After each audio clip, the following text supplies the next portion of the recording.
வங்கக்கடலில் உருவாகின குறைந்த காற்றழுத்த தாழ்வு நிலை தற்பொழுது ரிமல் புயல் என உருவெடுத்திருக்கும் இந்த நிலையில் மேலும் அரபிக்கடலில் தற்பொழுது ஒரு குறைந்த காற்றழுத்த தாழ்வு நிலை நீடித்து வருவதாக வானிலை மையம் தெரிவித்திருக்கிறது.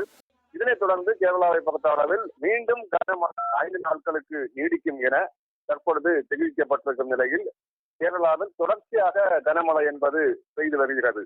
அந்த வகையில் கோட்டயம், திருவனந்தபுரம், ஆலப்புழா, கொச்சி என பல பகுதிகளிலும் தண்ணீர் என்பது சூழ்ந்து வருகிறது.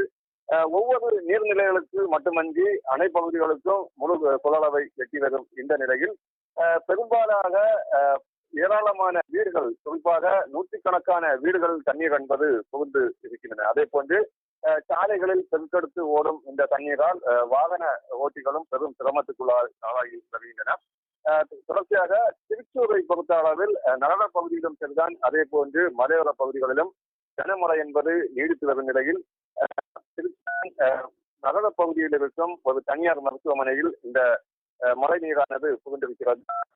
தரைத்தளத்தில் புகுந்திருக்கும் நிலையில் நோயாளிகள் மிகவும் சிரமப்பட்டனர். அதனை தொடர்ந்து அந்த தரைத்தளத்தில் இருந்த சுமார் 30க்கும் மேற்பட்ட நோயாளிகளை அவர்களை உடனே அந்த பகுதியில் இருந்து மீட்டு ஒரு சிலரை மற்ற மருத்துவமனைகளுக்கும் ஒரு சிலரை மேல் தளத்துக்கு தற்பொழுது அனுமதிக்கப்பட்டு அங்கு சிகிச்சை என்பது வழங்கப்பட்டு வருகின்றன.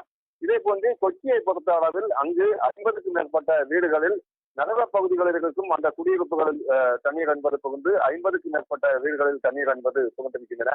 ஒவ்வொரு பகுதிகளிலும் மழை நீடித்துக் கொண்டிருக்கும் இந்த நிலையில் நகர பகுதிகளிலும் சரிதான், அதே போன்று கிராம பகுதிகளிலும் தண்ணீர் என்பது அதிகரித்து வருகின்றன. இதனால் மக்களின் இயல்பு வாழ்க்கை என்பது மிகப்பெரிய அளவில் பாதிக்கப்பட்டிருக்கிறது. பத்மநாபன்.